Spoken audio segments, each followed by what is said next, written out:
Shalom, selamat pagi saudara-saudara yang terkasih dalam nama Tuhan.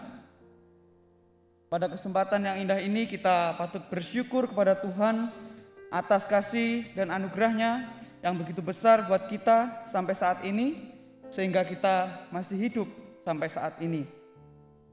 Saudara-saudara, sebelum kita masuk lebih dalam lagi dalam perenungan firman Tuhan, saya ajak saudara sekalian untuk berdoa terlebih dahulu. Mari kita berdoa. Bapa kami yang di dalam surga, kami sungguh bersyukur untuk pemeliharaan Tuhan yang nyata buat kami sampai saat ini ya Tuhan. Dan kami Tuhan sebentar lagi akan mendengarkan tentang kebenaran firman Tuhan. Engkau tolong hamba-Mu yang menyampaikan firman Tuhan. Kiranya Roh Kudus-Mu mencurahkan kepada hamba-Mu sehingga firman Tuhan ini dapat dihidupi oleh setiap jemaat dan hamba-Mu sendiri ini. Tuhan, berikanlah kemampuan kepada hamba-Mu yang penuh keterbatasan ini.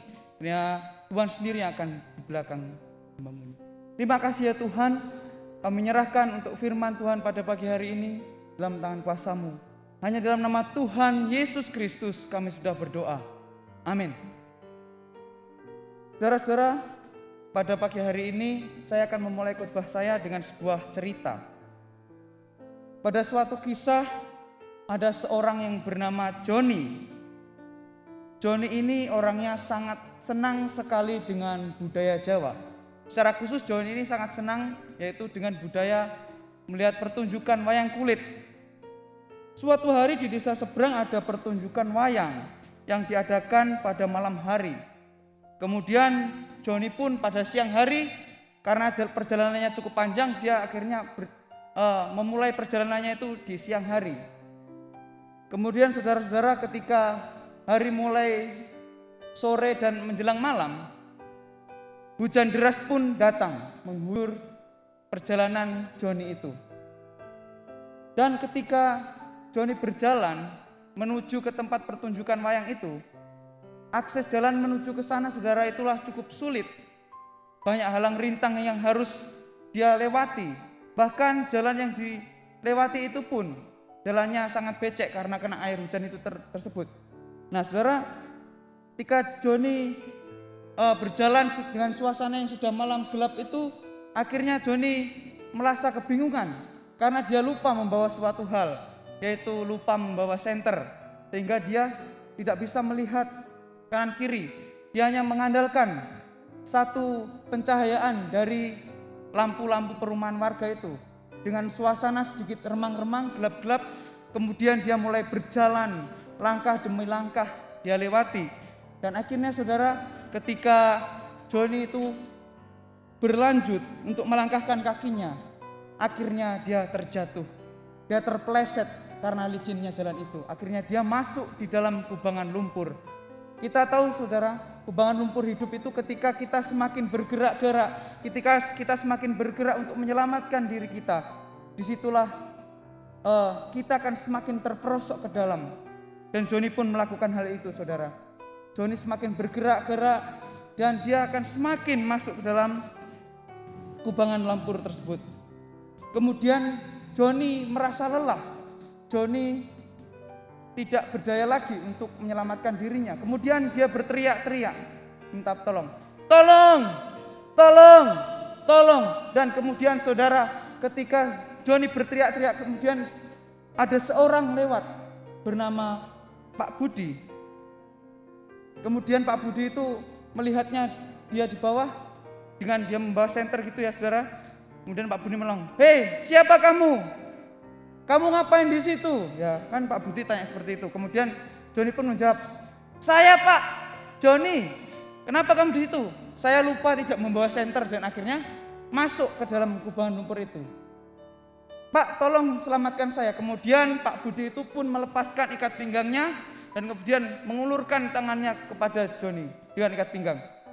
"Kamu pegang ini ya dengan kuat-kuat, nanti aku tarik." Nah, kemudian saudara, ketika Pak Budi pun mengeluarkan tangannya dengan ikat pinggang itu, kemudian Pak Budi mulai menarik. Seret, seret, seret. Tapi ternyata saudara, Joni pun lepas lagi karena pegangannya kurang kuat. Kemudian Pak Budi mengulurkan lagi ikat pinggang itu. Dan Joni pun, "Kamu harus pegang kuat-kuat sabuk ini, ikat pinggang ini." Sehingga Joni pun memegang kuat-kuat dan akhirnya saudara ketika Pak Budi menarik mulai perlahan, seret, seret, seret, hingga pun dia akhirnya selamat. Selamat karena Pak Budi telah menyelamatkan Joni yang berada di dalam kubangan lumpur tersebut. Nah, akhirnya Joni pun selamat dan Joni akhirnya bisa hidup, tidak mati. Karena Joni pun telah diselamatkan oleh Pak Budi tersebut. Demikian juga saudara, cerita ini menggambarkan kasih Tuhan yang diberikan kepada kita. Dia mau menolong kita yang terjatuh di dalam dosa. Karena kemudian oleh anugerahnya itu kita bisa hidup sampai saat ini. Saudara-saudara yang terkasih dalam nama Tuhan, sesuai dengan tema yang telah diberikan kepada saya, yaitu hidup oleh anugerah. Hidup oleh anugerah.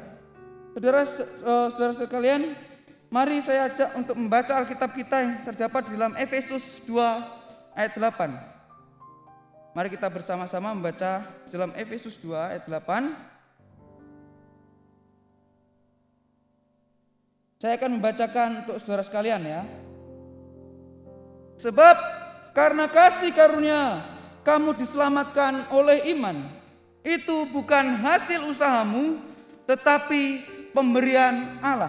Saudara yang kasih dalam nama Tuhan, kita bisa diselamatkan bukan usaha kita, tetapi oleh kasih karunia Allah itu yang di dalam hidup kita. Kita hidup hanya oleh anugerah Tuhan. Saudara yang terkasih dalam nama Tuhan, makna kata hidup atau bisa juga kita katakan sebagai kehidupan di dalam perjanjian lama, kata ini merujuk kepada keadaan hidup dunia sekarang ini dan diakhiri oleh suatu kematian. Tetapi hidup ini adalah suatu pemberian Allah. Di dalam Ulangan 30 ayat 19 di situ mengatakan hidup adalah pemberian Allah. Dan di dalam perjanjian baru, kata hidup sering menuju kepada hidup kekal atau kehidupan yang kekal. Di mana di dalam Roma 6 ayat 13 menyatakan yang dahulu telah mati tetapi sekarang hidup. Disitulah ada suatu definisi tentang hidup, saudara. Saudara yang terkasih, jika demikian, mengapa hidup itu perlu untuk kita?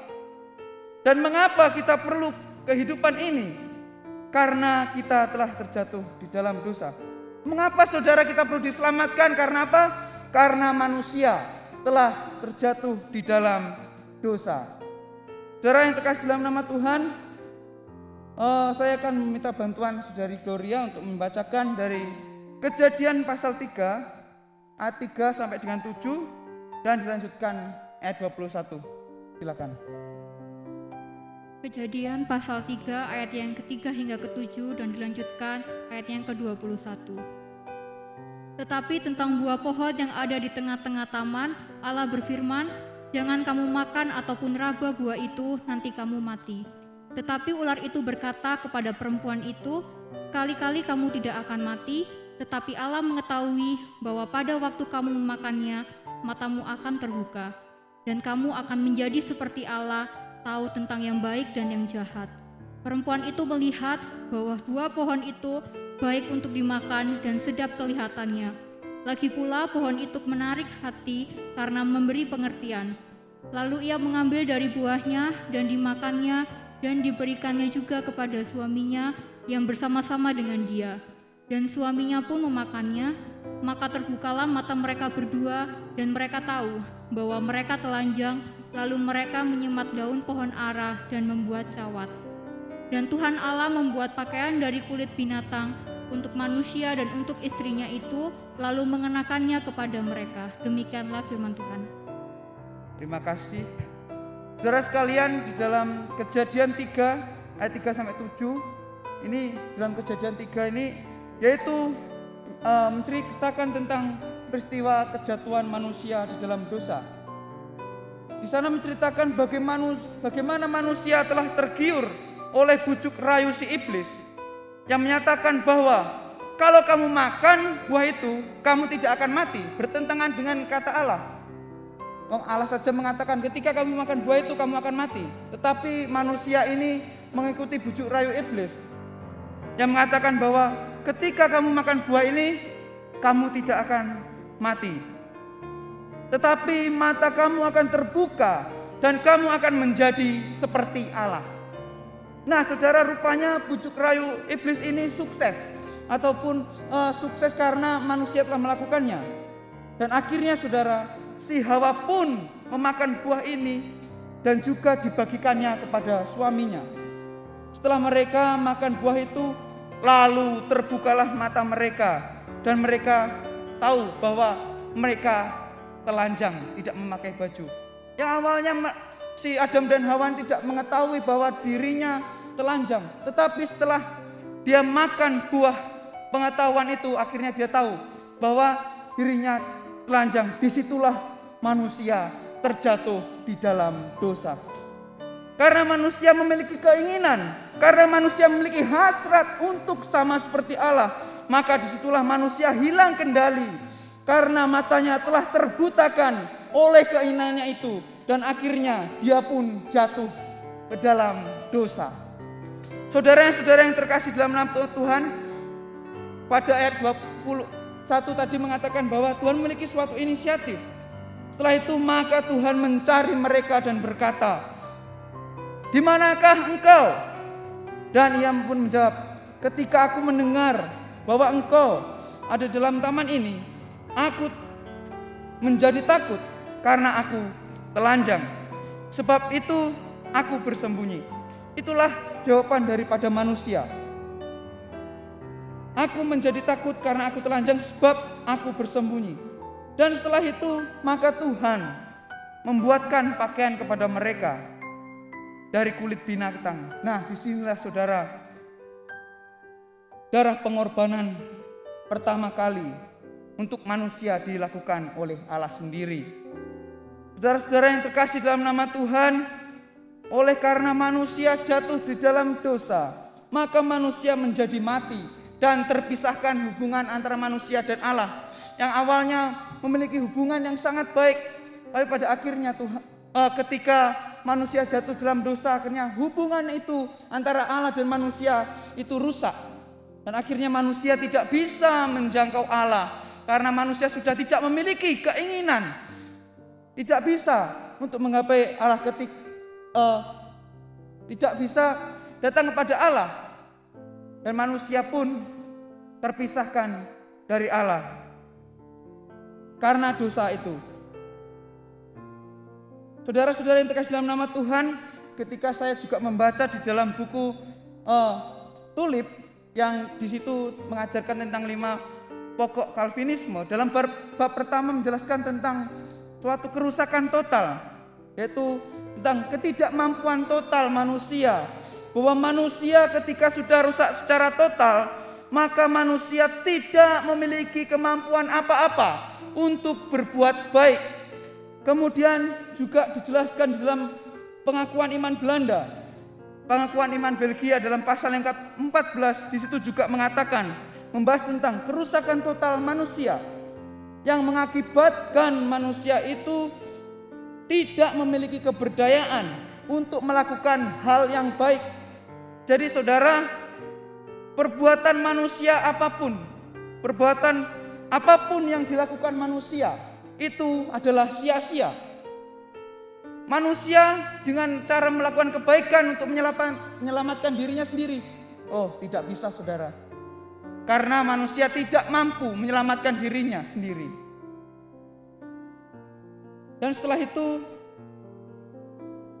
manusia tidak mampu, dan kita harus sadar bahwa ketika kita tidak mampu itu, maka kita butuh penolong.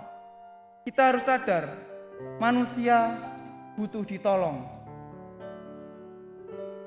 Saudara-saudara yang terkasih dalam nama Tuhan, ketika kita sadar tentang dosa yang ada di dalam kita, maka saudara, kita butuh diselamatkan supaya kita dapat hidup terbebaskan dari kematian yang kekal itu. Kita butuh untuk diselamatkan supaya kita terbebaskan dari kematian yang kekal itu. Saudara sekalian, mari kita kembali melihat di dalam Alkitab yang terdapat di dalam Yohanes 3 ayat 16. Tentunya kita sudah familiar ya dengan ayat ini. yang berbunyi demikian. Karena begitu besar kasih Allah akan dunia ini, sehingga Ia telah mengaruniakan anaknya yang tunggal, supaya setiap orang yang percaya kepadanya tidak binasa, melainkan beroleh hidup yang kekal. Nah, saudara, dari sini kita dapat melihat bagaimana kasih Allah yang sangat besar itu yang sudah dilimpahkan kepada kita. Kasih Tuhan yang begitu besar telah nyata di dalam dunia itu, yaitu dengan Allah Bapa mengaruniakan anaknya yang tunggal, yaitu Yesus Kristus, Sang Putra itu. Yesus Kristus, Sang Penyelamat kita. Kalimat selanjutnya berbunyi, supaya setiap orang yang percaya kepadanya tidak binasa, melainkan beroleh hidup kekal. Saudara, ayat ini sangat jelas mengatakan bahwa barang siapa percaya kepada Yesus tidak akan binasa, melainkan beroleh hidup kekal. Apa maksud hidup kekal ini, saudara? Hidup kekal adalah hidup seterusnya, hidup tidak mati, hidup bersama dengan Tuhan di surga. Hidup itulah hidup kekal, yaitu melalui pengorbanan Tuhan Yesus di atas kayu salib. Pengorbanan boleh dikatakan sangat luar biasa. Bagaimana penderitaan dan pengorbanan Tuhan Yesus sangat berat, sulit, sengsara demi kita yang berdosa ini, demi manusia yang hina, demi kita manusia yang tidak berdaya ini. Maka Tuhan Yesus, Sang Putra Tunggal Allah itu rela mati ganti dosa kita. Saudara-saudara yang terkasih dalam nama Tuhan, selanjutnya yang perlu kita ingat adalah bahwa Dia telah mati, dikuburkan, dan pada hari yang ketiga, ini yang perlu kita ingat, saudara, Dia telah bangkit dari antara orang mati. Kebangkitan Kristus di sini membuktikan bahwa Yesus telah menang. Yesus telah menang dari maut, dan akhirnya Yesus mendeklarasikan tentang kemenangan itu, bahwa sudah tidak mati lagi karena Yesus telah bangkit. Di sini menunjukkan, saudara, suatu kemenangan yang sangat luar biasa. Ketika kita melihat tentang kebangkitan ini, kita yakini bahwa Yesus bangkit. Ini sesuatu hal yang sudah terjadi, saudara. Bukannya tidak terjadi, ini sudah terjadi. Kalau seumpama dulu Tuhan Yesus tidak bangkit, wah cilaka, saudara, kita tempat ini tidak ada apa-apanya. Kita akan terus hidup dalam dosa. Tetapi nyatanya, saudara, nyatanya Tuhan Yesus telah bangkit. Dan kebangkitan itu telah mengatakan bahwa kita telah menang atas maut. Dari sinilah kita memperoleh kehidupan yang sejati. Kehidupan yang tidak akan mati karena anugerah Allah telah nyata kepada kita. Di dalam Roma 5 ayat 1 sampai 11 mengatakan bahwa dibenarkan oleh iman bahwa kita hidup ini dari hasil pembenaran yang dilakukan oleh Yesus. Ayat 8 dan 9 mengatakan bahwa akan tetapi Allah menunjukkan kasih-Nya kepada kita oleh karena Yesus Kristus telah mati untuk kita ketika kita masih berdosa. Lebih-lebih karena kita sekarang telah dibenarkan oleh darah-Nya, kita pasti akan diselamatkan dari murka Allah. Oleh kasih karunia dan anugerah yang begitu besar yang telah membenarkan kita untuk kehidupan yang kekal. Saudara, di dalam ayat-ayat yang ke-9, di situ ada suatu kata yang penting, yaitu kata pasti. Kata ini memiliki arti sangat berarti. Berarti pasti sudah tetap. Jadi kata pasti ini adalah sudah tetap, tidak boleh tidak, dan pasti akan terjadi.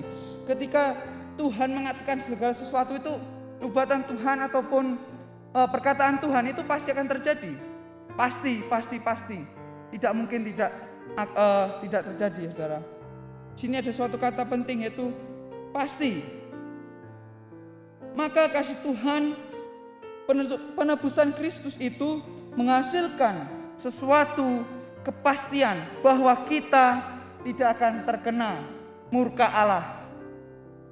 Karena pengorbanan Kristus, kita terbebaskan dari murka Allah. Saudara-saudara yang terkasih dalam nama Tuhan Yesus Kristus, ketika kita sudah menerima kasih karunia yang Tuhan berikan itu, hendaklah saudara kita bisa hidup memiliki suatu komitmen untuk hidup tidak di dalam dosa, untuk hidup melawan dosa, karena kita telah diselamatkan oleh Tuhan. Saudara-saudara sekalian dalam nama Tuhan, kita bisa melihat bahwa perbuatan-perbuatan dosa, yaitu tentang kehidupan daging kita, kita dapat melihat di dalam Galatia 5 ayat 15 sampai dengan 21 yang berbunyi, perbuatan daging telah nyata, yaitu percabulan, kecemaran, hawa nafsu, penyembahan berhala, sihir, perseteruan, perselisihan, iri hati, amarah, kepentingan diri sendiri, percerdiaan roh, pemecah, kedengkian, kemabukan, pesta pora dan sebagainya. Terhadap semua itu kuperingatkan kamu, seperti yang telah kubuat dahulu, bahwa barang siapa melakukan hal-hal demikian, ia tidak akan mendapat bagian dalam kerajaan surga. Nah saudara, itulah macam-macam perbuatan daging. Kita ketika hidup di dalam anugerah Allah, kita hendaklah menghilangkan segala sesuatu yang seperti dituliskan tadi. Kita janganlah hidup dalam roh-roh itu, tentang hawa nafsu, kesombongan dan sebagainya, melainkan kita hidup menurut buah roh di dalam Galatia 5 ayat 22 sampai 26. Tetapi buah roh itu ialah kasih, sukacita, damai sejahtera, kesabaran, kemurahan, kebaikan, kesetiaan, kelemah lembutan, penguasaan diri. Tidak ada hukum yang menentang hal-hal itu. Barang siapa menjadi milik Kristus Yesus, ia telah menyelipkan daging dengan segala nafsu dan kedengkiannya. Jikalau kita hidup oleh roh, baiklah hidup kita juga dipimpin oleh roh. Dan janganlah kita gila hormat, janganlah kita saling menentang dan saling mendengki. Saudara-saudara yang dikasihi dalam nama Tuhan, dari sini kita telah melihat bahwa seharusnya kita bersikap setelah kita menerima anugerah Allah yang sempurna itu, yaitu dengan cara memiliki suatu komitmen diri, meninggalkan kedagingan dan perbuatan daging hawa nafsu kita, dan harus memiliki komitmen untuk tetap hidup di dalam roh, yaitu yang adalah kasih, sukacita, damai sejahtera dan lain sebagainya.